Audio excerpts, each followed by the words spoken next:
কেননা আজ থেকে 1000 বছর আগে আল্লাহ নবী দয়া নবী আমার কষ্ট করেছেন কিসের জন্য? আল্লাহ নবী আমার দুঃখ পেয়েছেন কিসের জন্য? কেন আল্লাহ নবী জানে আমার উম্মতিদের শিক্ষা দিতে আমি এসেছি, আমার একটা উম্মত যেন জাহান্নামী না হয়ে যায়। কেন আমি আল্লাহ নবী পৃথিবীর জমিনে এসেছি, আমি কষ্ট করব, আমার উম্মতরা দেখবে জানবে আমার হাবিব কষ্ট করেছে, আমার হাবিব আল্লাহ দাসত্বকে শিখিয়ে দিয়ে গেছে। আল্লাহ নবী ওটাই ভেবেছিল আমার রক্ত বিলীন হয়ে হোক, আমার দাঁত মোবারক শহীদ হয়ে দাও, তাতে আমার কোনো দুঃখ না। কিন্তু আমার উম্মত যখন এই দাঁত শহীদ হওয়াকে তিনি পড়বে, আমার উম্মত যখন রক্ত বিলীন হওয়াকে তারা পড়াশোনা করে দেখবে জানবে বুঝবে, আমি রসুলকে যারা ধরে নেবে অবশ্যই তারাও রক্ত বিলীন করে দেবে। পৃথিবীর জমিনে তারাও দাঁতকে শহীদ করে দিতে দেরি করবে না। তারা যদি ওই রাস্তাটাই টিকে থাকতে পারে, আমি নবী জানিয়ে দিলাম আমার সাথী হয়ে জান্নাতে যাবে। আরো জোরে বলুন। আমার আব্বারা কি গো, আপনাদের অসুবিধা হচ্ছে নাকি? আমার রসুল তো বাঁচানোর জন্য এসেছে। কাকে বাঁচানোর জন্য? আমাকে, আপনাকে। আরে বাহাদুরি করো না দাঁড়িয়ে রেখে। টুপি পরে বাহাদুরি করার দরকার নেই, জামা পরে লেবাস পরে বাহাদুরি করার দরকার নেই, নামাজ পড়ে বাহাদুরি করার দরকার নেই। কেন? নামাজ পড়েছো বাহাদুরি নয়, আল্লাহ আপনাকে শক্তি দিয়েছেন বলে পড়েছেন। জোরে বলুন। দাঁড়িয়ে রেখেছো আপনার বাহাদুরি নয়, আল্লাহ আপনাকে রাখার মতো ক্ষমতা দিয়েছে বলে রেখেছে। টুপি পরার ক্ষমতা আপনার ছিল না, আল্লাহ পরিয়েছে, আল্লাহ ক্ষমতা দিয়েছে রেখেছো। বাহাদুরি করুনি যে ইমানি মাহফিল আজকের পেয়েছি, মানে আজ আমরা না গেলেও লাস্টের দিকে দুয়ার সময় যাব, আল্লাহর কাছে হাত তুলে নেবো, ব্যাস কাজ হয়ে যাবে। ওই রকম চেষ্টা করতে যেওনি। কেন আল্লাহ যখন ঘরের কাছে একটা সুন্দর মাহফিল দান করেছে, অবশ্যই সুযোগ দিয়েছে যখন এসে আল্লাহ দাসত্ব করে ফেলো। হতে পারে জীবনে কোনো আমল কবুল নাও হতে পারে, এই আমলের ওসিলা আল্লাহ মাফ করে জান্নাতি বানিয়ে দিতে পারে। তাই তো সাহাবারা রসুলকে ছাড়েনে, প্রত্যেকে রসুলকে প্রেম করেছে, ভালোবেসেছে, প্রত্যেকটা কাজ ভালোবাসার সাথে করেছে। বাবেরা, নওজোয়ান, তরুণীরা, আল্লাহ নবী দয়া নবী আমার সাহাবাদেরকে জানাতে লেগেছে, এ বাবা সাহাবারা, আমি নবী তোমাদেরকে জানিয়ে দিলাম, ও আহসিনু ইন্নাল্লাহা ইউহিব্বুল মুহসিনিন। আল্লাহ তোমাদেরকে ভালো কাজ করার সুযোগ দিয়েছেন। ভালো কাজটা মানবতার সাথে করো, ভালো কাজটা ভ্রাতৃত্বর সাথে করো, ভালো কাজটা মনোযোগের সাথে করো। কেননা তুমি যখন দুনিয়ার কোনো কাজ কাম করো, ওই দুনিয়ার কোনো কাজ কাম ভালো করে যদি না করো, তাহলে তুমি অর্থে লাভবান হতে পারবে না। তুমি কষ্ট না করলে কেষ্ট কোনোদিন পাবে না, তুমি মেহনত না করলে ফসল কোনোদিন পাবে না। তাই নবী আমার 3000 বছর আগে আল্লাহ নবী সাহাবাদেরকে জানিয়ে দিয়েছে, এ বাবা সাহাবারা শুনে রেখে দাও, আমি নবী তোমাদেরকে জানিয়ে দিলাম, তোমরা প্রত্যেকটা ভালো কাজ ভালোবাসার সাথে করো, নিষ্ঠার সঙ্গে করো, প্রেমের সঙ্গে করো। হতে পারে আল্লাহ তোমার 60 বছর হায়াত দিয়েছে, 40 বছর তুমি আমল করেছো, কোনো আমল তোমার কবুল হয়নি। একদিন আখিরাতে তুমি আল্লাহর প্রশংসা দিল থেকে করেছিলে, আল্লাহ ওই প্রশংসার ওসিলা দিয়ে তোমাকে মাফ করে জান্নাতি বানিয়ে দেবে। কেননা আমার আল্লাহ তোমাকে শক্তি দেয়নি বোঝার যে জোহরের আসল জোহরের নামাজটা পড়েছে, এই জোহরের নামাজ আল্লাহ দরবারে কবুল হয়ে গেছে। আসরের নামাজ পড়লাম, আসরের নামাজ আল্লাহ দরবারে কবুল হয়ে গেছে, এটা আল্লাহ তোমাকে বোঝার শক্তি দেয়নি। তাই আল্লাহ তোমাকে হায়াত আর মৃত্যুর বোঝার শক্তি দেয়নি। এখন কোন সময় কোন দুয়াটা আল্লাহ দরবারে কবুল হবে, এটা আল্লাহ ছাড়া কেউ জানে না। আল্লাহ পাক কখন আপনাকে আমাকে মৃত্যু দেবে, এটা আল্লাহ ছাড়া কেউ জানে না। কখন আপনাকে আমাকে কতদিন বাঁচিয়ে রাখবে, এটা আল্লাহ ছাড়া আপনি আমি জানি না। এই যুবকেরা তরুণীরা, তাই আমার রাসূলুল্লাহকে আল্লাহ পাক জানিয়ে দিলেন, ওরে আমার হাবিব জানিয়ে দাও, তারা পৃথিবীর জমিনে যারা মুসলমান হয়ে জন্মগ্রহণ করছে তাদের জন্য মেসেজটা দিয়ে দেন, তাদের হায়াত যদি আমি আল্লাহ 50 বছর দিয়ে থাকি, আর তারা বালেগ হওয়া থেকে শুরু করে নিয়ে শেষ পর্যন্ত আমার ইবাদত যেন করেই থাকে, করতে থাকে, ওই ইবাদত গুলোকে আমি আল্লাহ যদি কবুল নাও করি, আমার বান্দা এমন কোন ইবাদত বান্দা করেছে, গভীর রাতে হয়তো তাহাজ্জুদে নামাজ পড়েছে, বা একদিন এশার নামাজটা আল্লাহ দরবারে পছন্দ হয়ে গেছে, আমি আল্লাহ যদি কবুল করে নিয়ে এক সিজদার ওসিলা দিয়ে আমি আল্লাহ 70 বছর বা 50 বছর বা 40 বছরে আমল কবুল করে নেব। আরো জোরে বলো। মিস ইউজ করবো কেন? আমি ইমানি মাহফিলটা মিস ইউজ করবো কেন? আরে ইমানি মাহফিল পেয়েছি, এটা মুমিনদের জন্য তকদির, কপাল, ভাগ্য। কথা ঠিক না ভুল বলছি?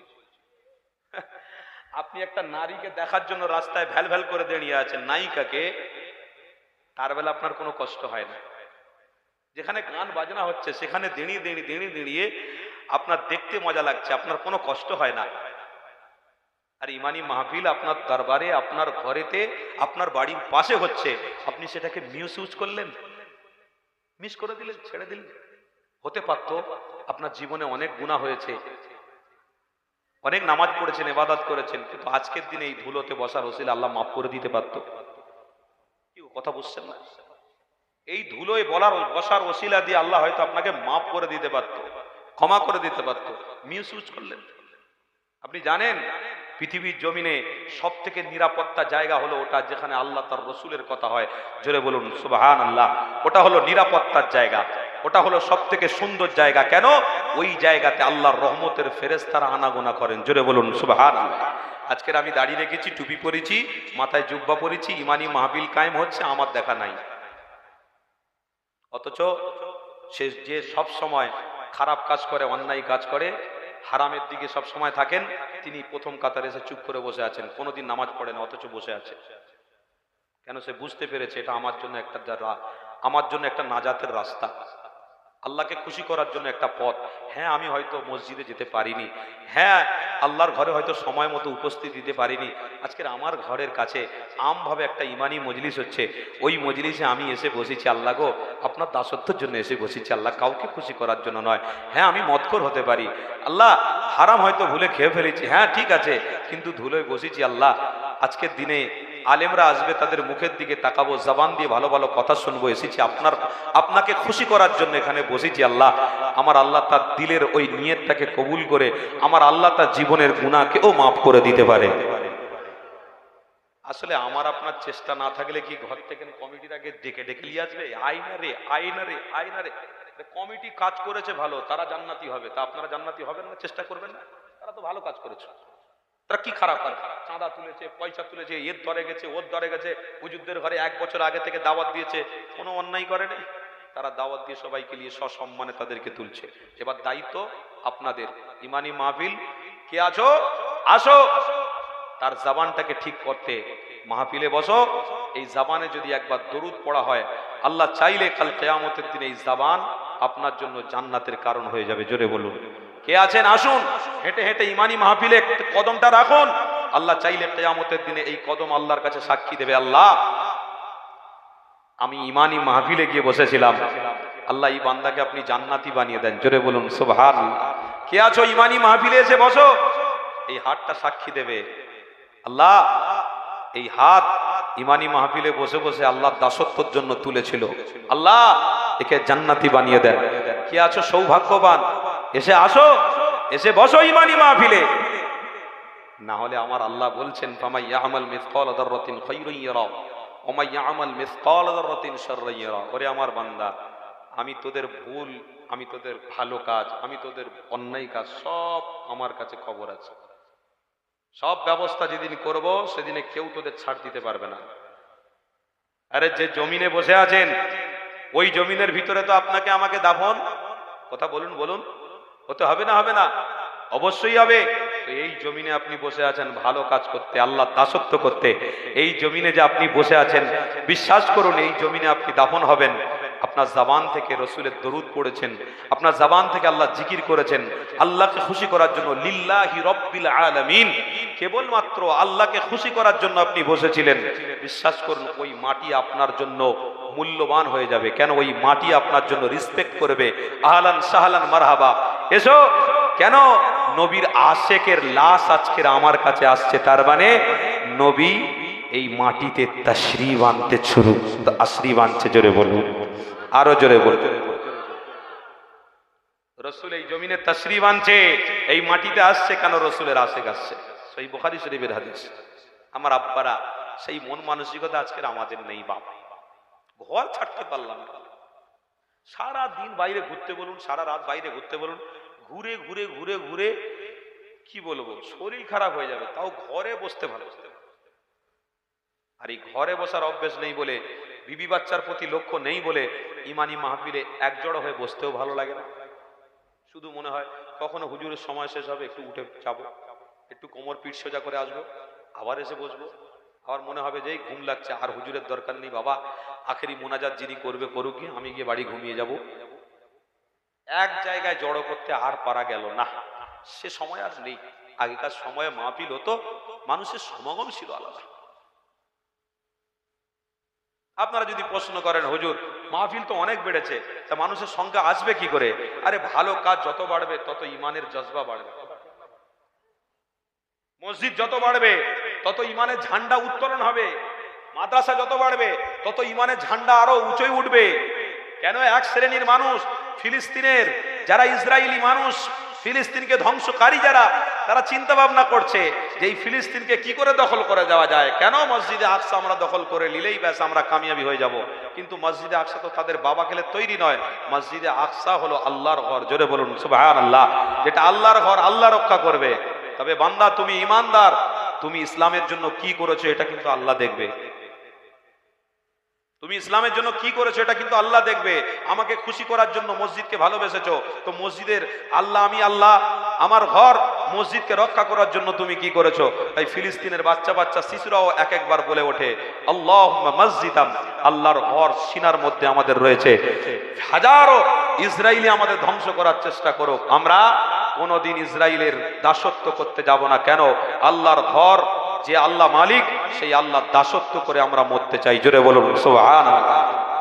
তাই ফিলিস্তিনদের কাছ থেকে ইসরায়েলি মসজিদে আকসা দখল এখনো করতে পারেনি, আর কিয়ামত পর্যন্ত করতে পারবে না। যুবক, এর জন্য ইমানের চেষ্টা থাকার দরকার। ইমানের চেষ্টা থাকার দরকার, ভালো কাজ করার একটা আগ্রহ থাকার দরকার। আমার মধ্যে ভালো কাজ করার আগ্রহ নেই, বসার মতো মানসিকতা নেই, শোনার মতো মানসিকতা নেই, অথচ আমরা বলি ওই হুজুরকে দাওয়াত করো, ওই হুজুরকে দাওয়াত করো। পৃথিবীর সব হুজুরকে যদি এক জায়গায় করো, পৃথিবীর সব হুজুরের কথা যদি আপনি শোনেন, কিচ্ছু কাজে আসবেন না যতক্ষণ না আপনি নিজে পরিবর্তন হবেন। আরে কথা ঠিক না ভুল বলছি? আপনি নিজে যদি পরিবর্তন না হন, পৃথিবীর সব হুজুরকে এক জায়গায় করুন, তাদের কথা গুরুত্ব লাগবে না। কারণ আপনি নিজে যদি মনে করেন না আমার ইসলামের দায়িত্ব রয়েছে, আমার নাম মুসলমান, আমি একজন ইসলামের অনুসারী, আমি একজন রসুল প্রেমিক, অবশ্যই আমার দায়িত্ব আছে, আমাকে জান্নাতে যেতে হবে, আমার রসুলের সাথে জান্নাতে যেতে হবে, তাহলে ইমানি মাহফিলে আমাকে বসতে হবে। দায়িত্ব আপনি যদি বুঝতেন তাহলে কাজ করতে। আপনার দায়িত্ব কি? আপনার বাচ্চাকে এডুকেট করা। তাই আপনি 2:30টার সময় 3টের সময় ইনকাম করতে চলে যাচ্ছেন, কথা ঠিক? আপনার দায়িত্ব আপনার বিবিকে একটা গহনা কিনে দিতে হবে, মেয়েকে বিবাহ দিতে হবে, হাজার মানুষকে খাওয়াতে হবে, তার জন্য ইনকামের দরকার। সারা রাত আপনার ঘুম নেই, কোথায় কাজ পাওয়া যায়, কোথায় ব্যবসাটা বাড়ানো যায়, কোথায় একটা দোকানের জায়গায় আরেকটা দোকান করা যায়, কি করে আমার মেয়েকে ভালো সোনা কিনে দেওয়া যায়, কি করে একটা গলার চেন কিনে দেওয়া যায়। এটা আপনার ভিতরে একটা ফিলিংস তৈরি হচ্ছে, আপনার মধ্যে একটা চেষ্টা আসছে। ওই চেষ্টাটা কিন্তু আপনাকে অনেক দূর এগিয়ে দেবে। কেন? আপনি চেষ্টাটা করেছেন আপনার নিজের বাড়িকে বাঁচানোর জন্য, কন্যাকে ভালো জায়গা দেওয়ার জন্য। মান জাদ্দা ওয়াজাদা, যদি আপনি চেষ্টা করেন কামিয়াবি হবেন। তো আপনার ওই চেষ্টা যদি আল্লাহর জান্নাতে যাওয়ার হতো, তো ইনশাআল্লাহ ইমানি মাহফিলে বসাটা আপনার গুরুত্বপূর্ণ দরকার ছিল। আপনি যদি নিজের থেকে বসতেন ইমানি মাহফিলে, আমার আল্লাহ খুশি হয়ে আপনাকে জান্নাতি বানিয়ে দিতে পারত। দুনিয়ার সব জিনিসের চেষ্টা হয়, জান্নাতে যাওয়ার চেষ্টা, রসুল প্রেমের চেষ্টা কারণ নেই, কারোর হয় না। এর জন্য কষ্ট করতে হয় কাদের জানেন? এক শ্রেণী ইমাম সাহেবদের। মসজিদে জুম্মায় কড়াকড়ি বয়ান দিতে হয়, জোরে জোরে কথা বলতে হবে, এই বাবা এটা করুনি, হাদিস দিয়ে কোরআন দিয়ে ক্ষুণ্ণ ক্ষুণ্ণ করে মানুষকে বোঝাতে হয়। তবুও মানুষ কি বলে জানেন? হুজুর যেন আমার বিরোধী কথা বলে দিল। ঠিক না ভুল বলি? হুজুর একটু বিরোধী কথা বলে দিল। আরে হুজুর কার বিরোধী করবে? নবীর বিরোধী কথা বলবে? যেটা হাদিসে আছে সেটা তো বলবে, যেটা কোরআনে আছে সেটা তো বলবে। রসুল যদি নিজে বানিয়ে বলে তাহলে নবীর থেকে, ইমাম যদি নিজে বানিয়ে বলে তাহলে রসুলের থেকে উপরে, জোরে বলুন নাউজুবিল্লাহ। কেন বলতে যাবে? একটা ইমামের দায়িত্ব কি? যে প্রত্যেকটা মানুষ যেন নামাজি হয়ে যাক, প্রত্যেকটা মানুষ সৎ কাজ করুক, রসুলকে চিনুক। কেন? যদি প্রত্যেকটা মানুষ সৎ কাজ করতে পারে, রসুল চিনতে পারে, অবশ্যই আমি ইমাম কাল কিয়ামতের দিনে এদের সাথে করে নিয়ে রসুলের সাথে আমরা জান্নাতে যেতে পারবো। আমাদের মধ্যে সেই চিন্তাধারা নেই বাপ। আমাদের মধ্যে চিন্তাধারা নিজে কি করে ইসলামের মধ্যে থাকবো, কি করে মানে ইসলামের ফ্যাশনটা দেখবো। আমাদের মধ্যে চিন্তাধারা কি? নিজের ইচ্ছা মতন চলবো, নিজের ইচ্ছা মতো নামাজ পড়বো, নিজের ইচ্ছা মতন কোরবানি দেবো, নিজের ইচ্ছা মতো রোজা রাখবো, নিজের ইচ্ছা মতন মাহফিলে বসবো। এটা আমার ব্যক্তিগত ব্যাপার, কোনো হুজুরের কথা চলবে না। চল, আমার ব্যাপার, আমি বসবো কি না বসবো, আমি জান্নাতে যাবো কিনা সেটা আমার ব্যাপার। একজন গিয়ে বলছে, আরে কবরে তো আল্লাহর আযাব হবে। তা তোর হবে? আমার হবে তো। আমি কবরের সময় আমার হবে, তুই বেশি বকছিস কেন? হাট এখান থেকে, তোকে অত বেশি জ্ঞান দিতে হবে না। ও যুবক, মানার মতন মানসিকতা আজকের আমাদের মধ্যে নেই বলে আমাদের নিজেদের ভিতরে ভুল ধারণার মধ্যে থাকার জন্য আল্লাহর গজব আসছে আস্তে আস্তে। আর সেদিনে মানবতার মানার জন্য মানসিকতা মানুষের ছিল কেমন? রসুল বলতেন, সাহাবারা ধীর স্থির ভাবে শুনতেন। জোরে বলুন সুবহানাল্লাহ। মুজাদ্দেদে জামান বলেছিলেন, মুজাদ্দেদে জামানের খলিফাগণেরা শুনেছিলেন। জোরে বলুন না সুবহানাল্লাহ। দাদা পীর রহমাতুল্লাহ আলাইহি বলেছেন, খলিফারা শুনেছেন। দাদা পীর যা বলেছে খলিফারা তাই শুনেছে, রসুল যা বলেছে সাহাবারা তাই শুনেছে, তাবিঈরা যা বলেছে সাহাবারা তাই শুনেছে, আল্লাহর ওলিরা যা বলেছে, ওলির প্রেমিকরা তারা তাই শুনেছে। কেন? তখন মানার মতন মানসিকতা ছিল, আর এখন মানার মতো মানসিকতা নেই। যে সমাজে ইসলাম দরদি বলে যারা দাবি করে, সেই সমাজে যদি ইমামকে কেউ না মেনে নেয়, যদি আলেমকে কেউ না সম্মান দেয়, আলেমকে কেউ না মেনে নেয়, তাহলে শুনে রাখুন ওই সমাজে গজব আসতে দেরি হবে না।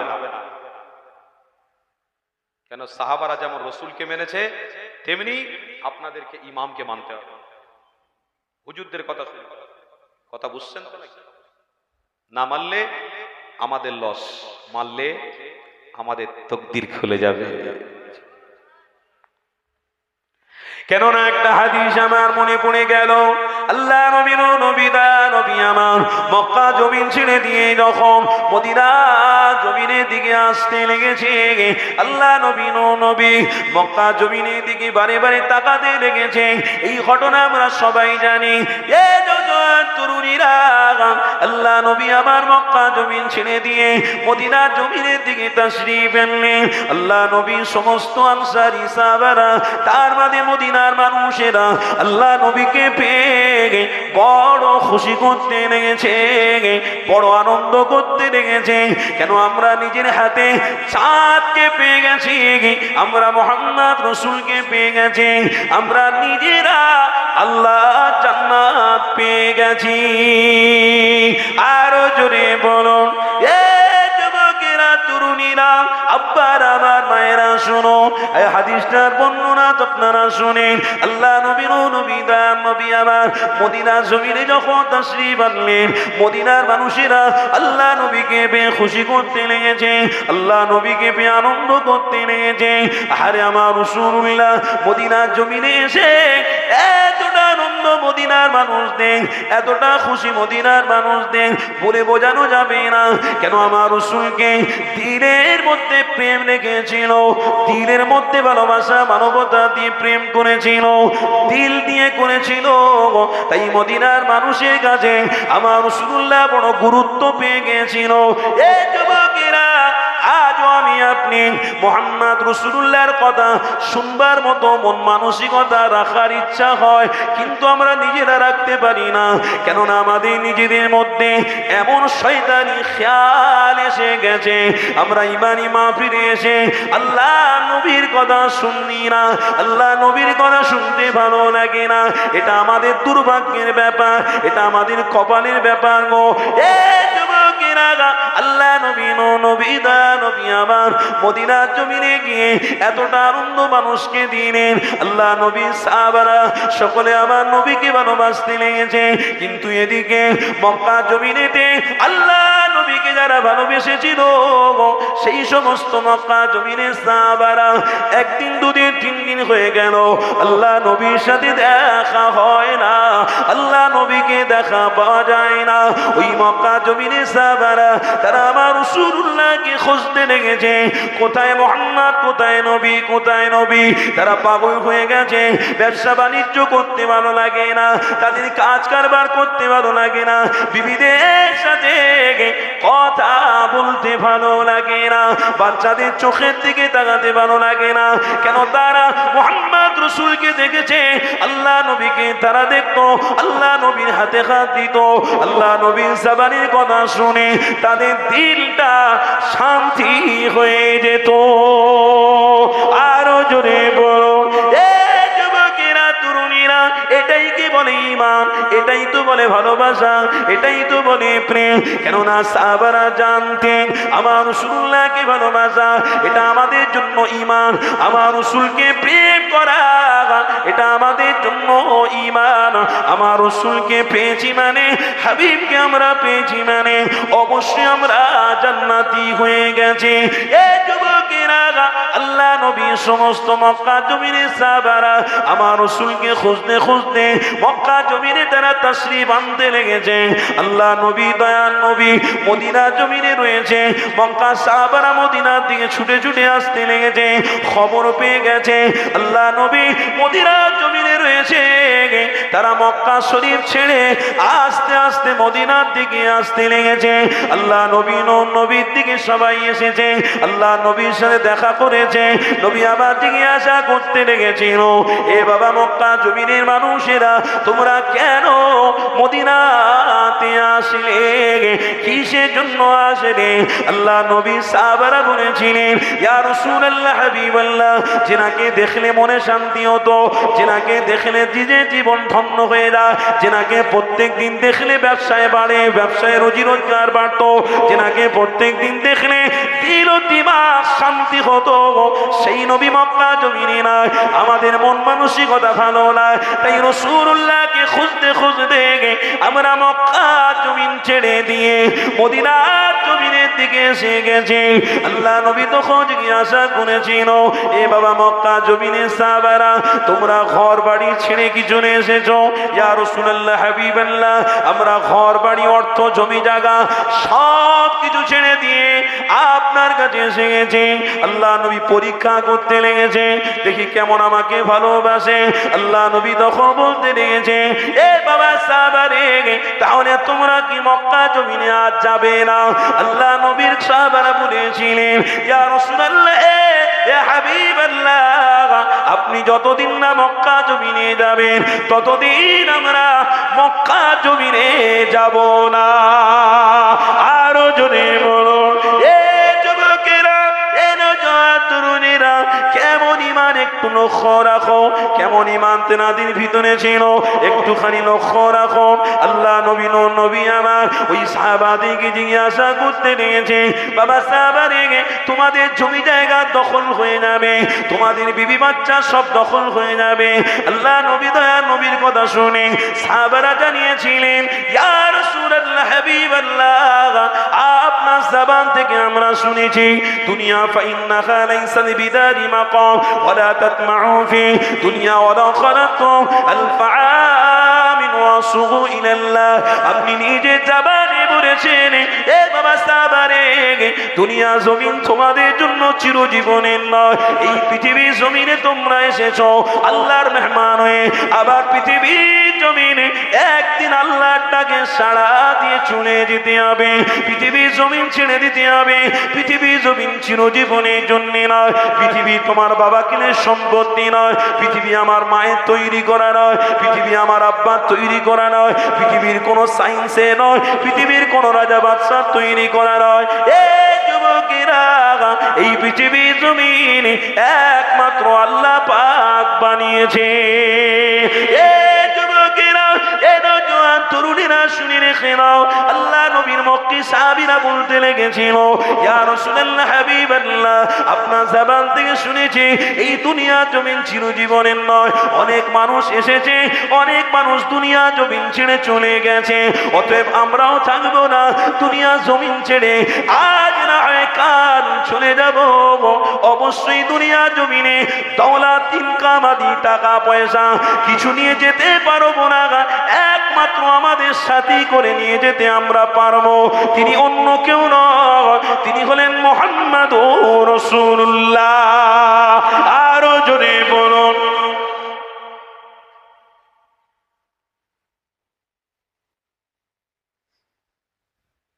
ইমানদার আমরা, খুব ভালো ইমানদার, বুঝদার ইমানদার, পয়সাওয়ালা ইমানদার আমরা। পয়সা থাকলে হজ করতে যাই ইমানদার, পয়সা থাকলে কুরবানি দিই ইমানদার। আর গরিবরাও মাশাআল্লাহ এখন ভালো ইমাম হয়েছে, ইমানদার হয়েছে। রাত দিন খাটাখাটনিতে ব্যস্ত, বাস দিনের বেলা হারাম কাজে ব্যস্ত, আপনার হারাম কাজে ব্যস্ত, ইমানদার। অথচ রসুল কি বলছে, বাবা সাহাবারা তোমরা ঘর বাড়ি ছেড়ে দিয়ে চলে এসো, আর জীবনে যাবে না। সাহাবারা বলছেন, ইয়া রাসূলুল্লাহ হাবিবাল্লাহ, যতদিন না আপনি মক্কার জমিনে যাবেন ততদিন আমরা যাব না। ঘর বাড়ি যাই যাক, আপনার জবান থেকে শুনেছি দুনিয়ার জমিন চিরজীবনের নয়, ঘর বাড়ি অর্থ কিচ্ছু আমার সাথী নয়, আমার সাথী যিনি হবেন তিনি হলেন মুহাম্মদুর রাসূলুল্লাহ। আজকে তেনাকে পেয়েছি, তার জন্য আমার ঘর ছেড়ে যাক, বাড়ি ছেড়ে যাক, তার জন্য আমার সম্পদ চলে যাক, কোনো যায় আসে না, কিন্তু আমার জান্নাত যেন না ছেড়ে যাক, আমার ঈমান যেন না দুর্বল হয়ে যাক, আমার জান্নাত যেন না ছেড়ে যাক।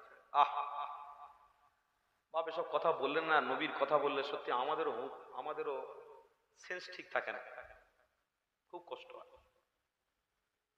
আর যারা রসুলকে স্বপ্নের মধ্যে দেখে নেই তাদের যে কি কষ্ট,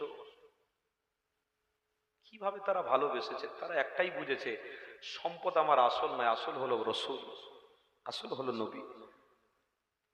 বিশ্বাস করুন, আজকের পশ্চিমবাংলার মানুষের মানসিকতা অনেক পরিবর্তন হয়ে গেছে, সেই ভালোবাসাটা আর নেই।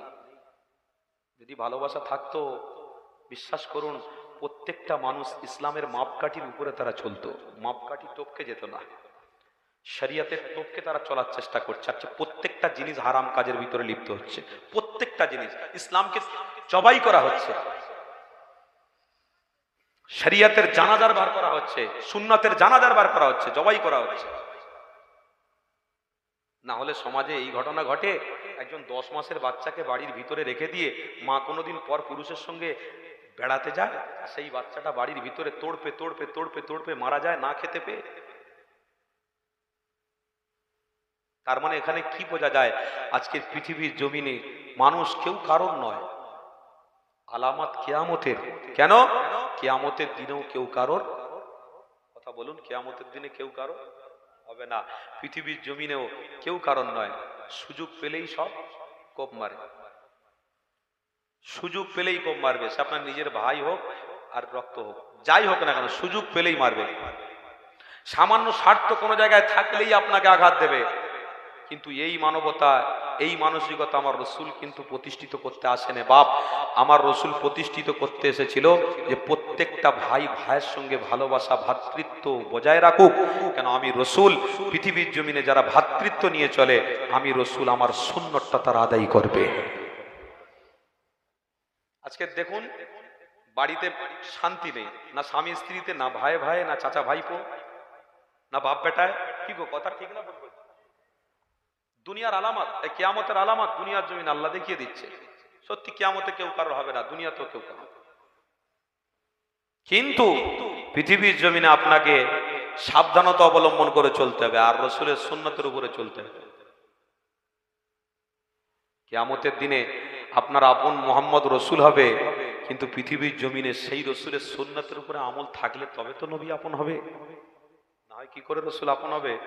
না হয় কোনোদিন রসুল আপনার আপন হতে পারে না। তাহলে রসুলের সুন্নতের উপরে লক্ষ্য করতে গেলে ভাইয়ের হক ভাইকে দিতে হবে, বোনের হক বোনকে দিতে হবে, জায়গার হক জায়গা দিয়ে দাও, দোকানের হক দোকান দিয়ে দাও, কারবারের হক কারবার দিয়ে দাও, প্রত্যেক জিনিসের হকের উপরে আপনারা অটুটভাবে মজবুতভাবে থাকলেই রসুলের ভালোবাসা প্রতিষ্ঠিতকারী হবেন। আর যে ব্যক্তি রসুলের ভালোবাসা প্রতিষ্ঠিতকারী হবে সেই ব্যক্তিকে আমার রসুল আপন করে জান্নাতে নিয়ে যাবে। আব্বারা, বড় কষ্ট হয়, আফসোস হয়, আমরা দুনিয়াতে আজকে সব ছেড়ে দিয়েছি, রসুলের কথা বললেও আমাদের চোখ দিয়ে পানি আসে না। নিজের রিয়া নফসিয়া স্বার্থ নিয়ে ঘুরছি। আল্লাহ আমাদেরকে মাফ করেন, বলুন আল্লাহুম্মা আমিন। আরো জোরে বলুন আল্লাহুম্মা। দরুদ শরীফ আল্লাহুম্মা সাল্লি আলা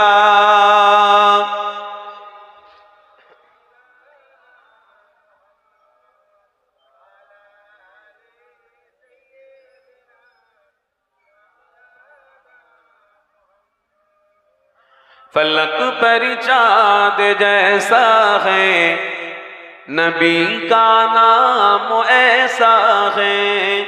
फलक पर चाँद जैसा है, नबी का नाम ऐसा है।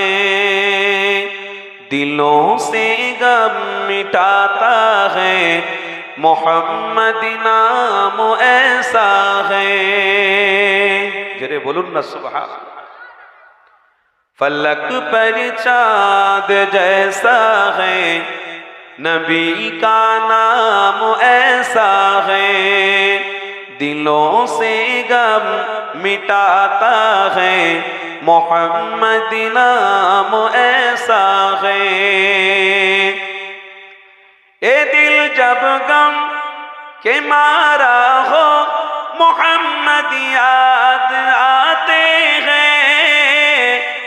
ए दिल जब गम के मारा हो, मोहम्मद याद आते हैं। जुदा जब कोई प्यारा हो, मोहम्मद याद आते हैं। चुरे हबे ना। जुदा जब कोई प्यारा हो, मोहम्मद याद आते हैं। फलक पर चाँद जैसा है, नबी का नाम ऐसा है। दिलों से गम मिटाता है, मोहम्मद नाम ऐसा है। अल्लाहुम्मा सल्ली अला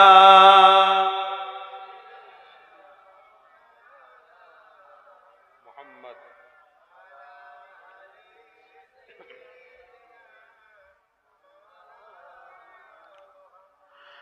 कि उनकी याद की शबनम है मरहम मेरे जख्मों को। कि उनकी याद की शबनम है मरहम मेरे जख्मों को। और उनकी नाम की बरकत से दिल तस्कीन पाते हैं। जरे हवे ना नारे तकबीर। और उनकी नाम की बरकत से दिल तस्कीन पाते हैं। फलक पर चाँद जैसा है, नबी का नाम ऐसा है। दिलों से गम मिटाता है, मोहम्मद नाम ऐसा है। अल्लाहुम्मा सल्ली अला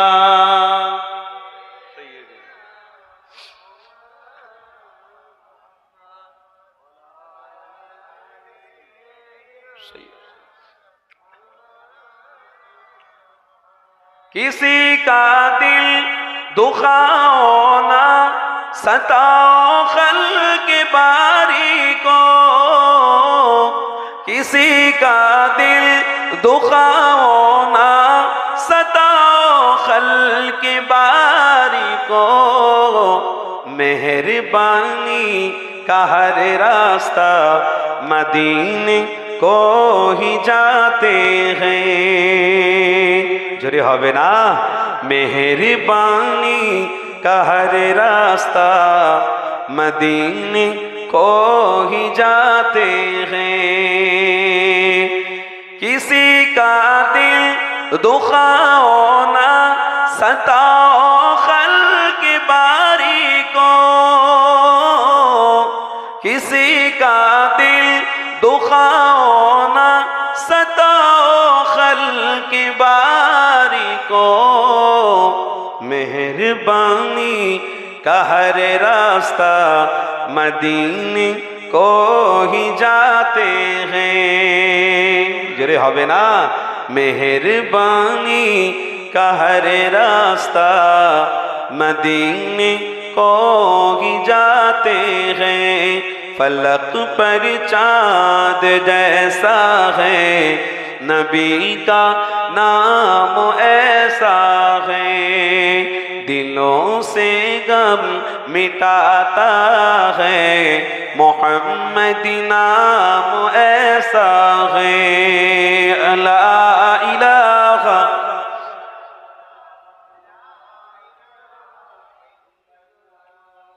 ला इलाहा इल्लल्लाह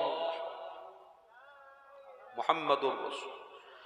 दरूद शरीफ अल्लाहुम्मा सल्ली अला सय्यिदिना मौलाना मुहम्मद व अला आलि सय्यिदिना मौलाना मुहम्मद। प्यारे हाजिराने मजलिস, আমার আব্বারা আমার ভাইয়েরা, আপনারা দীর্ঘক্ষণ ধরে বসে আছেন। কি গো, আপনাদের কষ্ট হচ্ছে নাকি আব্বারা? বলুন না, কষ্ট হচ্ছে, অসুবিধা হচ্ছে? কষ্ট করলে ফল পাওয়া যাবে, কষ্ট করলে ফল পাওয়া যাবে না, কষ্ট করলে ফল পাওয়া যাবে না বাপ।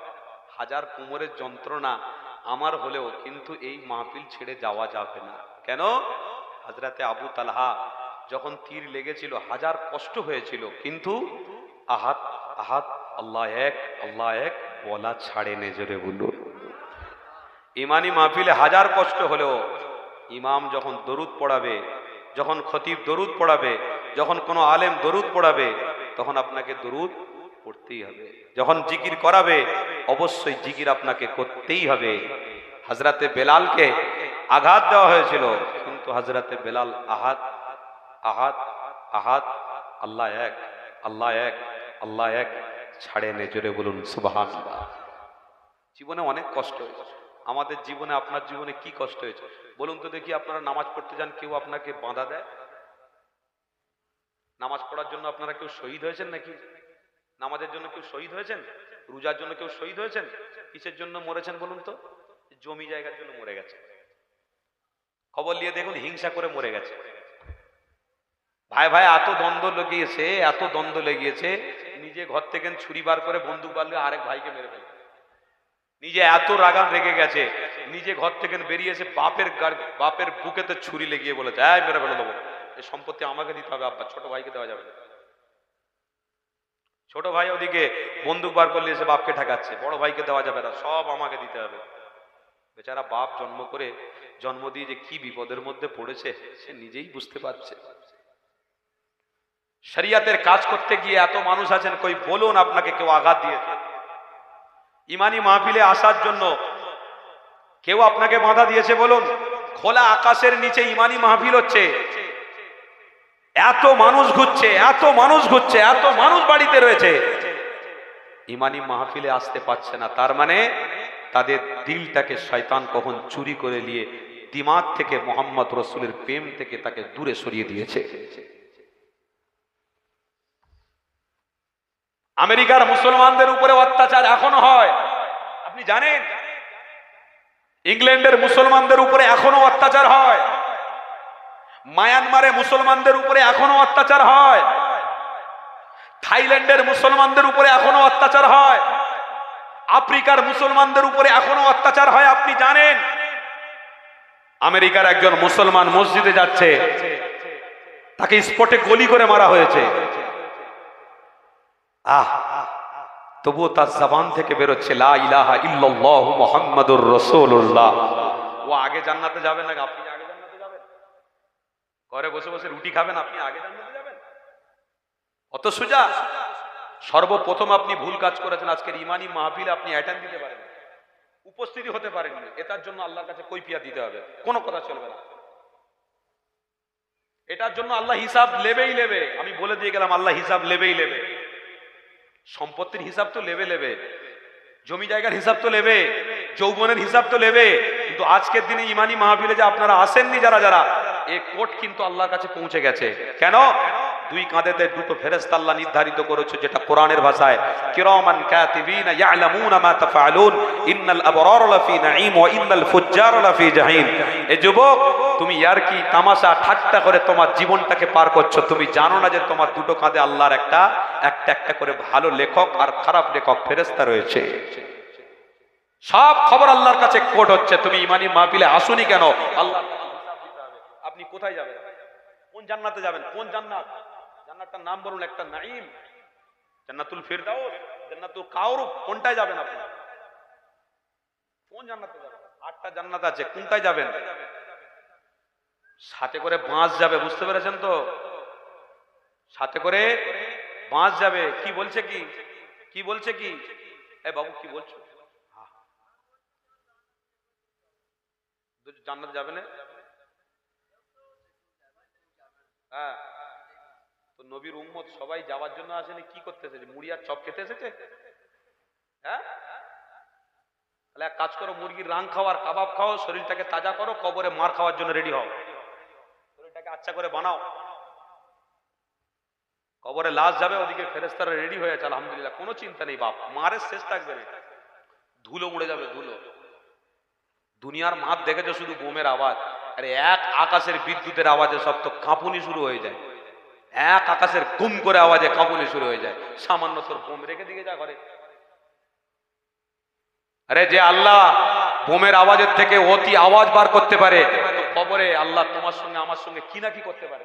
সেদিনে কি আমার বাপকে দেখবে? সেদিন আমার মাকে দেখবে, আমার বউকে দেখবে, আমার নিজের কন্যাকে দেখবে? কেউ দেখবে রে। চোখ বন্ধ হয়ে গেলে নিজের বউও বলবে বার করে এখান থেকে, লাশ পচে যাবে। চোখ বন্ধ হয়ে গেলে নিজের জামাই বলবে আলমারিতে শ্বশুর ক টাকা রেখেছিল, চল আগে যাই, টাকাটা দখল করি। শালা বোনাই গ্রুপ করে দলবাজি করে তারা জায়গা দখল করার চেষ্টা করবে, মারামারি করবে, শুধু চোখ আপনার বন্ধের অপেক্ষায় তারা থাকবে। অত সোজা নয়। ইনকাম নিয়ে আপনি শান্তিতে থাকতে পারবেন না, ভালো রান্না বান্না খেয়ে আপনি শান্তিতে থাকতে পারবেন না, মোহাম্মদ রসুলকে ধরুন পৃথিবীর জমিনে আপনি শান্তিতে থাকতে পারবেন। রসুল বিহীন আপনাকে কেউ শান্তি দিতে পারবে না। যে আল্লাহ শান্তি দেবে সেই আল্লাহই বলছে তুই রসুলকে ধর, শান্তি পুরো আমি তোকে দান করব, পুরো শান্তি আমি দেবো, আমি আল্লাহ বলছি আমি দেবো, তোরা রসুলকে ধরেলে। আজকের মাহফিল হচ্ছে রসুলের প্রেমের মাহফিল, না মুড়িয়া চানাচুর খাওয়ার মাহফিল বলো, না তাবারুক খাওয়ার মাহফিল? আমরা ইমানদার, আমাদেরকে বুঝতে হবে, সজাগ হতে হবে। আজ আমরা শরিয়তের জন্য কিচ্ছু করতে পারিনি, এতটুকু করতে পারিনি যে ইমানি মাহফিল অন্তত ঘর বাড়ি কিছুক্ষণের জন্য ছেড়ে দিয়ে একটু বসবো, আল্লাহর কাছে অন্তত বলতে পারবো যে আল্লাহ কিছুক্ষণের জন্য ঘর বাড়ি ছেড়ে দিয়ে বসেছিলাম। আল্লাহ এর ওসিলা নাজাত দেবে। সাহাবারা নিজের রক্তকে বিলীন করে দিয়ে, নিজের জানকে কুরবান করে দিয়ে, নিজের গর্দানটাকে কাটিয়ে দিয়ে দিন শরিয়তকে মাথায় উঁচু করে রেখেছিল, শরিয়তের ঝান্ডাটাকে উত্তোলন করে রেখেছিল। তারা ফেলতে দেয়নি। কেন? শরিয়ত হলো মোহাম্মদ রসুলকে নিয়ে, জোরে বলুন। সেই নবীকে পেয়েছি, সিনা দিয়ে আঁকড়ে ধরে থাকবো, সিনা দিয়ে আঁকড়ে ধরে থাকবো, ঝান্ডাকে কেউ নামাতে পারবে না। আজ আমরা ফ্রিতে মুসলমান হয়েছি, পশ্চিম বাংলায় শান্তি সম্প্রীতি ভালোবাসা ভাতৃত্ব সব আছে বলে তো আমরা সব গুরুত্ব বুঝতে পারছি না। যেদিন মার চলবে, কোনো আল্লাহর গজব আসবে, আল্লাহকে সাক্ষী রেখে বলছি, সেই দিনে আমরা আল্লাহ আল্লাহ আল্লাহ আল্লাহ দাসত্বের জন্য ছুটবো, সেদিনে কিন্তু আল্লাহর দরজা বন্ধ করে দেবে, আর কিচ্ছু পাওয়া যাবে না সেদিনে। মাথা ঠুকে মাথা থেকে রক্ত বের করবেন, সেদিনে আর আল্লাহ কবুল করবে না। কেন? কবুলের একটা সময় দিয়েছে আল্লাহ, ওই সময়টাকে কাজে লাগাও, ওই সময়টাকে কাজে লাগাও, না হলে কামিয়াবির রাস্তায় যেতে পারবে না। এ নজরিরা, এ নবী পাকের উম্মত উম্মতিরা, আল্লাহ নবীর নবী দা নবী সাহাবারা মক্কা জমিনে মানুষেরা যখন মদিনা জমিনে তাশরীফ আনলেন, যে হাদিসটা বলতে বলতে আমি অনেক দূরে চলে গিয়েছিলাম। আল্লাহ নবী নবীকে কতটা ভালোবাসে আল্লাহ নবী সাহাবাদেরকে নবী আমার জিজ্ঞাসা করতে লেগেছে, বাবারা তোমরা মক্কা জমিন ছেড়ে তোমাদের বিবি বাচ্চা জায়গা জমি ছেড়ে চলে এসেছো, বাবা তোমরা কি জায়গা জায়গা জমি দিকে যাবে না? তোমরা তোমার বিবি বাচ্চার দিকে আর ফিরে যাবে না? আল্লাহ নবীর প্রেমিক সাহাবারা বলেছিলেন, ইয়া রাসূলুল্লাহ হাবিবাল্লাহ, যদি যেখানে আমার রাসূল রয়েছে সেখানে আমরা হাবিবের প্রেমিকরা থাকতে চাই। যেখানে আমার হাবিব রয়েছে সেখানে আপনার প্রেমিকরা থাকবো, এখান থেকে আমরা কোনোদিন চলে যাব না। যদি আপনি মক্কা জমিনে ফিরে যান তবেই আপনার সাথে আমরা ফিরে যাব। কেন বাবা? আপনাকে বড্ড ভালোবাসি, প্রেম করি, তাই আমরা মদিনার জমিনের টানে চলে এসেছি, আর কোনোদিন মদিনার জমিন ছেড়ে যাব না যতক্ষণ না মুহাম্মদ রাসূল যাবে। এ যুবকেরা, তরুণীরা, আল্লাহ নবী দয়ার নবী আমার আনসারী সাহাবাদেরকে বলেছিলেন, আনসারী কাদের বলা হয়? যারা মদিনার মানুষ তাদেরকে আনসারী বলা হয়। ওই আনসারী সাহাবাদেরকে ডেকে আল্লাহ নবী বলতে লেগেছে, বাবারা শুনে রেখে দাও, আমি নবী তোমাদেরকে জানিয়ে দিলাম, তোমাদের জমি তোমাদের জায়গা মক্কার মানুষ যারা আমার টানে ছুটে এসেছে তাদেরকে তোমরা ভাগ দিয়ে দেবে। আল্লাহ নবীর কথা শুনে আনসারী সাহাবারা মক্কার সাহাবাদেরকে জায়গা জমি ঘর বাড়ি ছেড়ে দিয়েছিল। আল্লাহ নবী বলেছিল, বাবারা তোমরা আমার টানে ঘর বাড়ি টাকা পয়সা ছেড়ে দিয়েছো, আমি রাসূলুল্লাহ দায়িত্ব নিলাম, তোমরা আমার সাথে জান্নাতে যাবে। আরো জোরে বলো। আজকে আমরা নিজের ভাইকেও, নিজের ভাইয়ের হকটাকেও আমরা বুঝিয়ে দিতে পারি। আনসারী সাহাবারা তারা কি বলছে, মক্কার জমিনের মানুষ যারা রাসূলের মেহমান তাদের জন্য ঘর বাড়ি সব ছেড়ে দিলাম, দিল ভরে থাকো, কোনো অসুবিধা নেই। আজকের বড় লোক, কোটি টাকার মালিক, অর্থশালী, একটা গরিব মানুষ ভালোভাবে খেতে পায় না, কোনোদিন তার দিকে একবার তাকায় না। আরে কোনোদিন তাদের গোশের টুকরাও তাদের বাড়িতে পৌঁছানোর ক্ষমতা রাখে না। কিসের ইমানদার বাপ? শেখো, হাদিস পড়ো, কোরআন পড়ো, ওলামাদের কাছ থেকে শোনো, শুনে পরিবর্তন হওয়ার চেষ্টা করো। আনসারী সাহাবারা বলছে সব দিয়ে দিলাম, সব দিয়ে দেবো।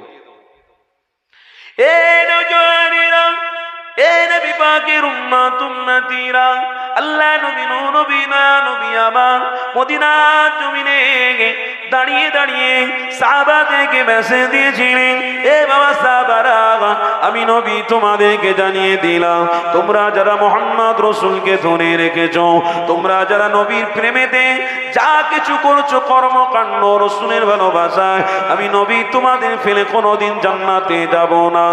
আমার ওয়াদা তোমাদের সাথে করে নিয়ে জান্নাতে যাব। আল্লাহ নবী সাহাবারা আমার নবীর কথাটা শুনে কি নবীকে ছেড়ে দিয়েছিল?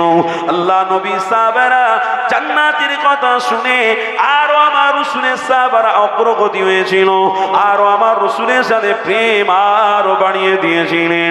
আল্লাহ নবীর সাথে ঘোরাফেরা ওঠা বসা আরো বাড়িয়ে দিয়েছিলেন। কেন? নবী পাকের সাহাবাদের মনোভাব হলো, আমার রাসূল বারে বারে আমাকে জান্নাতের কথা বলবে, আমি বারে বারে আমার রাসূলের জবান থেকে শুনতে চাই জান্নাতের কথা, জান্নাতের কথা। আমার নবী জান্নাতের কথা বলবে, আমরা সাহাবারা আমার নবী জান্নাতের কথা শুনে খুশি হব।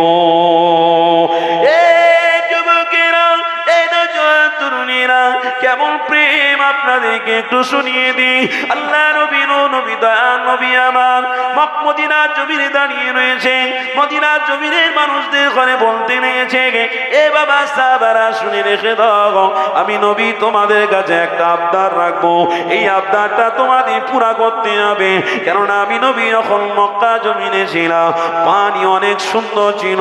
মক্কা জমিনের পানি হলো আবু জামজামের পানি। এই জমজমের পানিটা আমি হাবিবুল্লাহ ব্যবহার করতাম আমার আমার বড় আনন্দ হতো, খুশি হতো, খেতাম, আমার কোনো অসুবিধা হতো না। কিন্তু মদিনার জমিনে যেদিন থেকে এসেছি আমি রাসূল, আমার পানির বড় অসুবিধা হতে লেগেছে। এ যুবকেরা, মদিনার জমিনের পানিটা হলো নোনতা পানি। এই পানি আল্লাহ নবী পান করতে পারছেন না। আল্লাহ নবী বড় কষ্ট হতে লেগেছে। আমার রাসূলুল্লাহ মদিনার মানুষদেরকে জানাতে লেগেছে, বাবা মদিনার মানুষেরা, তোমরা আমি হাবিব আমাকে ভালোবাসো, আমার জন্য একটু মিষ্টি পানির ব্যবস্থা কেউ করে দেবে। আল্লাহ নবী সাহাবারা সবাই বসে রয়েছে, কেউ কোনো কথা বলতে যাচ্ছেন না। আমার নবী পাক আবার জিজ্ঞাসা করতে লেগেছে, এ বাবা মদিনার মানুষেরা, তোমরা রাসূলকে এতটা ভালোবাসো, তোমরা হাবিবের জন্য একটু পানির ব্যবস্থা কেউ করে দেবে? কেননা আমি রাসূলুল্লাহ পানি খেতে আমার বড় অসুবিধে হতে লেগেছে। ওই সময় মদিনার কোনো মানুষ কোনো কথা বললেন না। এই যুবকেরা, আল্লাহ নবী নবী নবী আবার ওই সময় আবার আওয়াজ দিয়ে বলেছিল, বাবা মদিনার মানুষেরা, তোমরা যদি রাসূলের জন্য একটু পানির ব্যবস্থা করে দাও, আমি হাবিবুল্লাহ দায়িত্ব নিলাম, যে ব্যক্তি পানির ব্যবস্থা করে দেবে আমি হাবিব আমার সাথে জান্নাতে চলে যাবে। আরো জোরে বলুন। কেউ আছো একটু পানির ব্যবস্থা করে, ভালো মিষ্টি পানি? এই কথাটা শুধু আমার রাসূলের বলার ছিল যে আমার সাথে জান্নাতে যাবে। হযরতে উসমানের কলজে কত বড়! উসমানে গনি দাঁড়িয়ে গেছে, লাব্বাইক ইয়া রাসূলুল্লাহ হাবিবাল্লাহ, আমি পানির ব্যবস্থা করব। আল্লাহ নবী জিজ্ঞাসা করছেন, বাবা উসমান, তুমি পানি কোথায় পাবে? মদিনায় সব তো নোনতা, সব পানি তো নোনতা, তুমি পানি কোথায় পাবে? উসমানে গনির ঈমান দেখো। উসমানে গনি বলছেন, ইয়া রাসূলুল্লাহ হাবিবাল্লাহ, আমি শুধু অপেক্ষা করছিলাম আমার রাসূল কখন কখন অফার দেবেন, আমার রাসূল কোন একটা কথা বলবেন যে কথার দ্বারা আমি উসমান খুশি হয়ে বলবো। আমার রাসূলের কথার অপেক্ষায় ছিলাম যে নবী যেই বলেছে যে পানির ব্যবস্থা করে দেবে, সে আমি হাবিব আমার সাথেই জান্নাতে যাবে, আমি উসমান আর থাকতে পারিনি, এই অফারটা আমি লুপে নিয়েছি। জোরে বলুন। আমি এটার জন্য অপেক্ষায় ছিলাম। আল্লাহ নবী সাহাবী উসমানকে জিজ্ঞাসা করছে, বাবা উসমান, সব পানি নোনতা তুমি পাবে কোথায়? উসমানে গনির ঈমান দেখো। তখন বলছেন, ইয়া রাসূলুল্লাহ হাবিবাল্লাহ, বেয়াদবি ক্ষমা করবেন, আল্লাহর নবীর জবান থেকে কথা বলতে দেরি হয়, আল্লাহর দরবারে কবুল হতে দেরি হয় না। জোরে বলুন। আল্লাহ নবী সাহাবী উসমান বলছেন, ইয়া রাসূলুল্লাহ হাবিবাল্লাহ, আপনি যখন জবান দিয়ে বলেছেন, মদিনায় কোনো না কোনো জায়গায় আল্লাহ মিষ্টি পানির ব্যবস্থা করেই দিয়েছে। ঈমান দেখো, ঈমান। আজকে তো শরীয়তের কথা শুনলেও আমাদের বিশ্বাস হয় না, এদের কি কানার মতো বসেছে তার ঠিক বিশ্বাসই হয়। কোরআনের আয়াত দিয়ে বললেও, ব্যাখ্যা করলেও ভালো লাগে না, নিজের দিল ভালো নেই, নিজের শরীর ভালো নেই। ঈমানদার ঠিক আছে, ঈমানদার, হ্যাঁ ঈমানদার মুখে মানে ঠিক আছে, কিন্তু মুখ সে রাস্তায় নেই। ঈমানদার ঠিক আছে, চোখ সেই রাস্তায় নেই। ঈমানদার ঠিক আছে, কিন্তু তার পা সেই রাস্তায় নেই, তার হাত সেই রাস্তায় নেই। ঈমানদার ঠিক আছে, কোনোদিন কোরআন পড়বে না। ঈমানদার দাবিকারী কোনোদিন নামাজ পড়বে না। ঈমানদার দাবিকারী কোনোদিন চোখে কোরআন দেখবে না। ঈমানদার দাবিকারী কোনোদিন আল্লাহর ওলিদের দরবারে মুসাফা করতে যাবে না। ঈমানদার দাবিকারী অথচ কোনো আলেমের সাথে মুসাফা করবে না। ঈমানদার দাবিদার, সব করতে ভালো লাগবে, কিন্তু ভালো কাজগুলো তার ভালো লাগবে না। এটাকে ঈমান বলে না, এটা শয়তানের খসরত বলে। এটাকে ঈমান বলে না। আরে ঈমানদার যে হবে, ইন্নামাল আমালু বিন্নিয়াত, এই নিয়ত জমিনের উপরে করবে, ফয়সালা আল্লাহ আসমানে তার জন্য করে দেবে। আমাদের দিলে শান্তি নেই, দিলে অন্যরকম কথাবার্তা, অন্যরকম ওঠা বসা, অন্যরকম খাওয়া দাওয়া। আমাদের কি করে ইসলাম কি করে আমাদের দিলের ভিতরে আসবে? বা মায়া আসবে কি করে, ভালোবাসা আসবে কি করে? কোনোদিন হতে পারে না। কি বাবারা, আপনারা কষ্ট পাচ্ছেন নাকি? আমার কথায় কষ্ট পাচ্ছেন? অসুবিধা হচ্ছে? তাকবীর দেন না, নারে তাকবীর। সিলসিলায়ে হক মুজাদ্দিদে জামান, সিলসিলায়ে হক মুজাদ্দিদে জামান। আর দেখবে আল্লাহ নবী জবান দিয়ে কথা বার হতে দেরি হতো, কবুল হতে, এদিকে লক্ষ্য করুন, হাদিস বলছি, কবুল হতে দেরি হতো না। একটা হাদিস আমার মনে পড়ে গেল, নবী আমার মক্কার জমিন ছেড়ে যেদিনে মদিনার জমিনে চলে গিয়েছিলেন, কি গো আমার রসুলের হাদিসটা কি ছিল? সেদিন আমার রসুল জন্মভূমি ছেড়ে চলে যাচ্ছেন, যখন কষ্ট হচ্ছিল আমার হাবিবের, অনেক কষ্ট হচ্ছিল, কিন্তু যাচ্ছেন আল্লাহর ইশারায়, কিছু করার নেই, আল্লাহর ইশারা, যেতেই হবে মদিনা, মক্কা ছেড়ে যেতেই হবে। রসুল চলে যাচ্ছেন। যেমন সাপোজ আমরা হুগলি জেলার মানুষ, আমরা অনেকে কাজ কারবার করার জন্য বিদেশে থাকি, কেউ গুজরাটে থাকি, কেউ আহমেদাবাদে থাকি, কেউ দিল্লিতে থাকি, অনেকে সোনার কাজ করেন। কেন আমি দীর্ঘ 20 দিন ধরে আমার এই হুগলি জেলায় শুধু জলসা আছে, আর অন্য জায়গায় জলসা করবো না, শুধু এই হুগলি জেলায়, আপ টু ডানকুনি থেকে শুরু করে নিয়ে আপ টু খানাকুল পর্যন্ত পুরো এই এরিয়াটা আমি শুধু জলসা করব। কেন? হুগলি জেলার ছেলেরা এই সময় জলসাটা বেশি দেয়। তারা 1 বছর পরে বকরাইদের ঈদুল আজহার আগে তেনারা আসে, একবার ঈদুল আজহার পরে তেনারা জলসা মাহফিল করে দিয়ে চলে যায়, আবার 1 বছর পরে আসে। সব বাইরে থাকে, তো বিশ্বাস করুন, যখন কেউ বাইরে থাকে আর বাড়ি ছেড়ে যেতে ভালো লাগে? বলুন, কষ্ট হয় না? হয় না? বিবি বাচ্চা ছেড়ে বাইরে থাকতে ভালো লাগে? কষ্ট হয়, দুঃখ হয়। মা বাপকে দেখতে পাই না, বাচ্চাকে দেখতে পাই না, বিবিকে দেখতে পাই না। আরে মোবাইলে দেখা আর ডাইরেক্ট দেখা আসমান জমিনের পার্থক্য আছে। তো যখন বাচ্চাটা ঘর থেকে বেরিয়ে চলে যায়, কত কষ্ট হয়, কত দুঃখ হয়, বাচ্চাটাও কাঁদে, বিবিও কাঁদে, কত কষ্ট। সত্যি, যদি আপনার কলিজার টুকরাকে আপনি যদি মাদ্রাসায় ভর্তি করেন, শুনছেন কথা, আপনার কলিজার টুকরাকে আপনি মাদ্রাসায় ভর্তি করছেন, আপনার কলিজার টুকরাকে আপনি বড় করেছেন, মানুষ করলে, সেই বাচ্চাটাকে যখন মাদ্রাসায় রেখে আপনি চলে আসছেন, আপনার চোখে কান্না বেরোবে না? পানি আসবে না? আসবে? বলুন। কেন? আমার কলিজা, আমার টুকরা, আমার বাবুটা আমার সাথেই থাকতো, আজকের আমার থেকে দূরে চলে গেল। আজ আমি তাকে ইসলামের জন্য মাদ্রাসায় ভর্তি করে দিয়েছি, চোখ দিয়ে পানি ঝরঝর করে অটোমেটিক বেরোবে। সে যতই কঠোর মনোভাবের মানুষ হোক, বাচ্চারও বেরোবে, বাপেরও বেরোবে। তদরূপ আমার রসুল যে জন্মভূমি, মাতৃভূমি, যেখানে তিনি জন্ম হয়েছেন, সেই জায়গা ছেড়ে তিনি চলে যাচ্ছেন, কষ্ট হবে না? আমার আল্লাহ কষ্টকে সহ্য করতে পারে না। বিশেষ করে আমার হাবিবকে আল্লাহ পৃথিবীর জমিনে আপনার আমার জন্য রহমত করে বানিয়েছে, জান্নাত করে বানিয়েছে, ইহদিনাস সিরাতাল মুস্তাকিমের রাস্তা করে বানিয়েছে, সিরাতাল্লাযীনা আনআমতা আলাইহিম গায়রিল মাগদুবি আলাইহিম ওয়ালাদ-দাল্লিন। আমার রাসূল যে রাস্তায় চলেছে, সেই রাস্তাটাই হলো হক, সেই রাস্তাটা হলো বাতিলের বিরুদ্ধে রাস্তা, সেই রাস্তাটা হলো শয়তানের বিরুদ্ধে রাস্তা। তো ওই রাস্তায় আমার রসুল চলেছে, আপনাকে আমাকে চলতে হবে। সেই রসুল আল্লাহর ইশারায় মক্কা ছেড়ে মদিনায় চলে যাচ্ছেন। রসুলের কষ্ট হচ্ছে, আমার আল্লাহ সহ্য করতে পারছেন না। আমার আল্লাহ শুধু ইশারা করছে, মসজিদে আকসাটা আমার জন্য কেবলা না করে বাইতুল্লাহটা আমার জন্য কেবলা বা আমার উম্মতের জন্য কেবলা বানিয়ে দেন। আমার আল্লাহ বললেন, হাবিব চিন্তা নেই, মসজিদে আকসা আজ থেকে কেবলা নয়, বাইতুল্লাহ আজ থেকে কেবলা হয়ে গেছে। আমার বলার উদ্দেশ্য হলো, নবী বলতে দেরি, আল্লাহর দরবারে কবুল হতে, বলুন কবুল হতে। তাহলে সেই রসুলের কথাবার্তা শুনতে আমাদের কি অসুবিধা আছে? সেই রসুলের কথাবার্তা যদি না শুনি, আমাদের ঈমান থাকবে? সেই রসুলের কথাবার্তা ভালোবাসা যদি না রাখি, তাহলে আমাদের মধ্যে জান্নাতের আশা থাকবে? খবরদার নয়। আর একটা হাদিস আমার মনে পড়ে গেল, একটুখানি বলে দিই আপনাদের। মক্কার জমিনে যেদিনে পানির অভাব দেখা দিয়েছিল, আবু জাহাল, উতবা, সাইবা, আবু লাহাব, বড় বড় লিডারেরা সব মক্কার জমিনের মানুষেরা, কাবা বাইতুল্লাহ তখন ছিল, তোয়াফ হতো, কিন্তু বাইতুল্লাহকে তারা আল্লাহ বলতো, আল্লাহকে আল্লাহ বলতো না। শুনছেন আমার কথা? আল্লাহকে আল্লাহ বলতো না, কিন্তু নবিয়া আমাদেরকে আল্লাহ শিখিয়েছেন যে তোমরা আল্লাহর দাস, তোমরা আল্লাহর দাসী, আর আমি সেই আল্লাহর পয়গম্বর হয়ে এসেছি। জোরে বলুন। তো আল্লাহ নবী বাইতুল্লাহ শরীফের দৃশ্যটা দেখে বলছেন কাবার প্রত্যেক মানুষকে, আরে আমি মোহাম্মদ বলছি, তোমরা যে জন্য দাঁড়িয়ে আছো, আমি মোহাম্মদ বলছি যে তোমরা এইখানে এইভাবে দাঁড়িয়ে থেকো না। আমি মোহাম্মদ, যদি আমার কথাটা কিছু শোনো, অবশ্যই আল্লাহর পক্ষ থেকে তোমাদেরকে পানি দেওয়া হবে।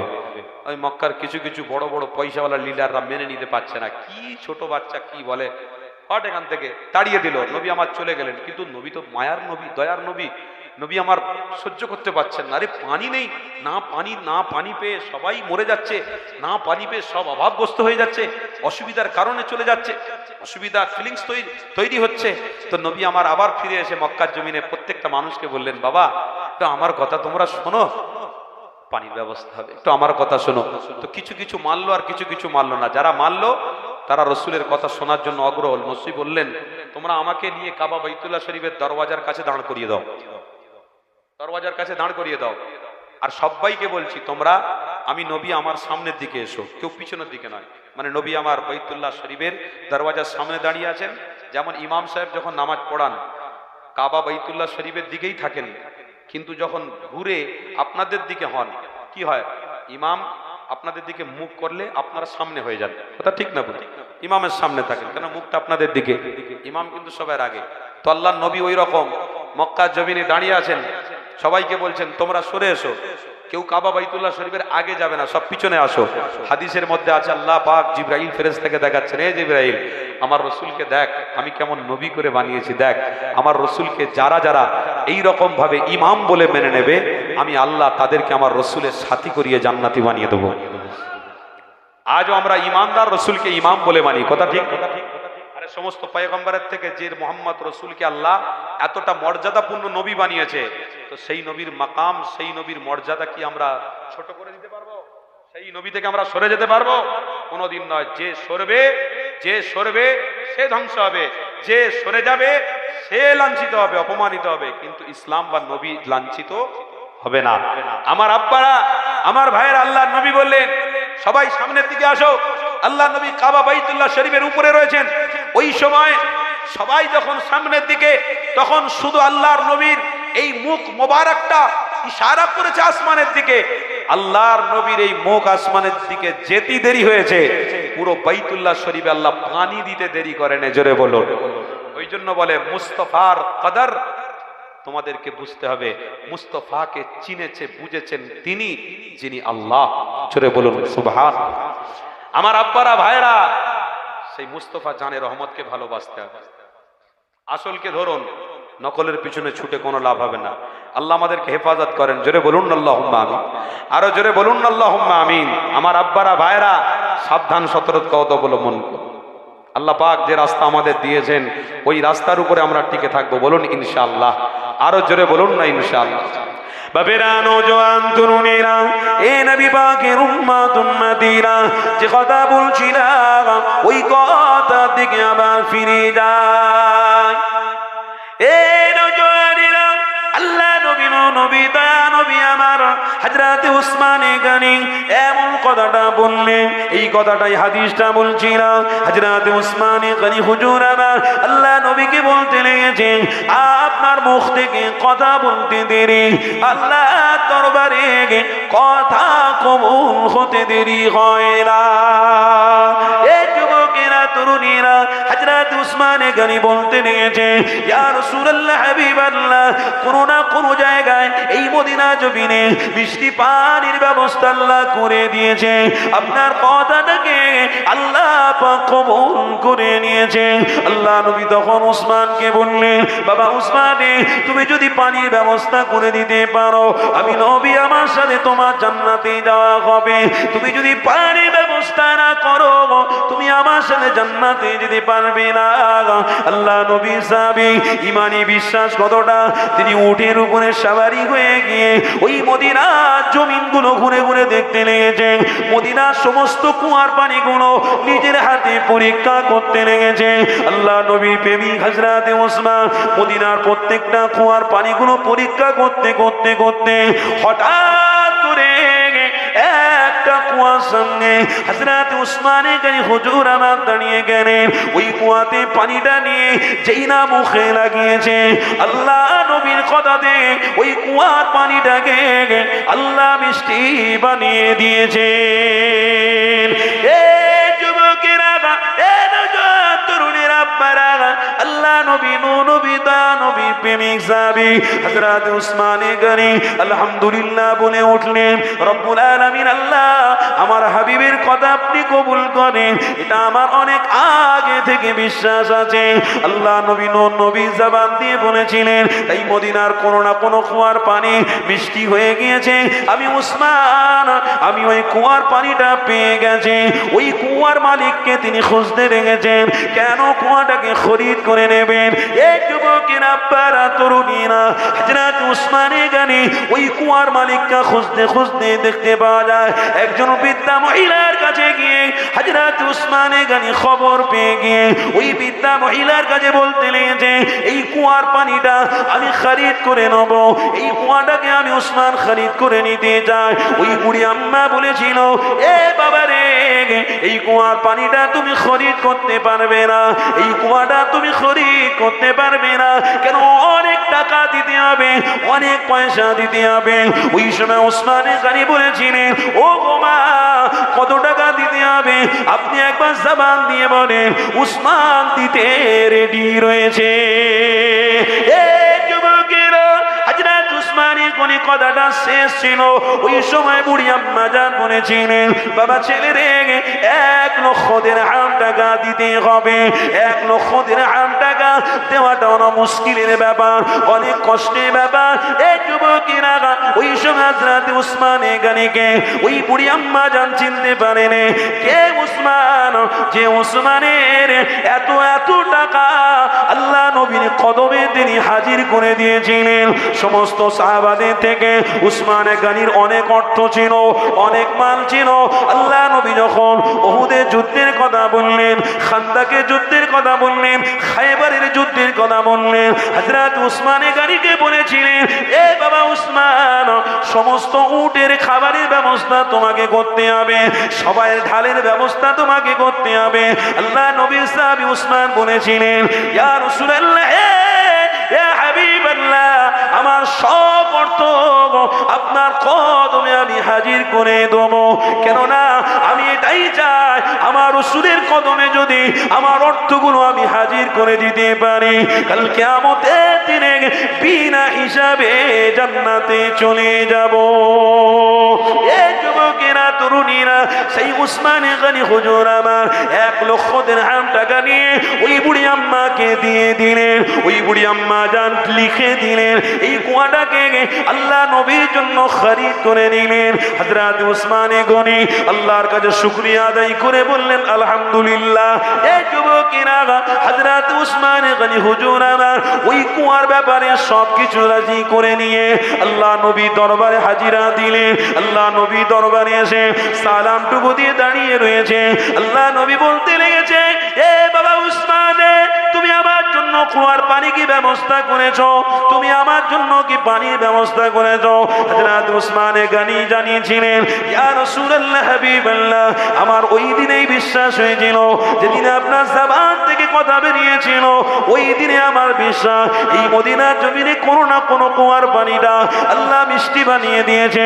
আমি উসমান এতটা আপনার উপরে বিশ্বাস রাখি, আমি কুয়ার পানি পরীক্ষা করে করে করে একটা কুয়ার কাছে গিয়ে দাঁড়িয়ে ওই কুয়ার পানিটা যে মুখে লাগিয়েছি, আল্লাহ ওই কুয়ার পানিটাকে আপনার জন্য মিষ্টি বানিয়ে দিয়েছে। আরো জোরে বলুন,